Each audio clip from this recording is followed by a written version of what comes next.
Emisioni Ta Tokim është zhvendosur kudo ku ka shqiptar. E këtë herë do të shkojmë në Vjenë, në qytetin e bukur të Vjenës. Vjena është një qytet fantastik, por ka shumë shqiptar. Ka shumë shqiptar të cilët e kujtojnë me dashuri shumë të madhe Shkodrën, vazhdojnë të punojnë për Shkodrën, e i tillë është Gjergj Josef Kola. Së fundi ka marrë edhe një çmim si dramaturgu më i mirë në Austri për vitin 2025. Na ka përcjellë një kartolinë urimi për të qenë sa më afër shkodranëve. Në fakt ka Gjergji këtu.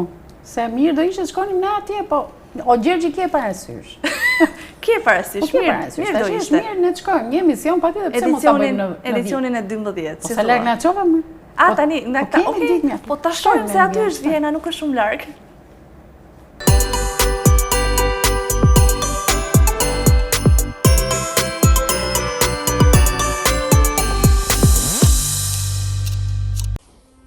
Përshëndetje nga Vjena, përzemërsisht në Shkodër Loce, ju uroj nga zemra për shërblet Krishtlindjen dhe vitin e ri 2026.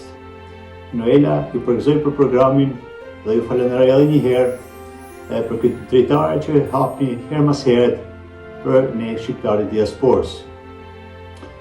Empatia është një nga virtytet më të mrekullueshme të natyrës njerëzore. Këtë empati e kanë shumë njerëz. Si virtyt, ai na çon gjithmonë përpara në jetë, na bën më të lumtur, na bën më të hapur.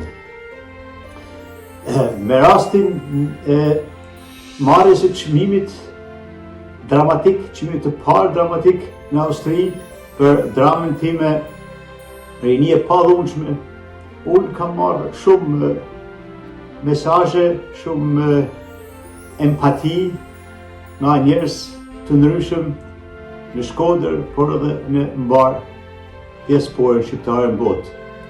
Me pas empati, kërkon një bukuri të jashtëzakonshme shpirtërore.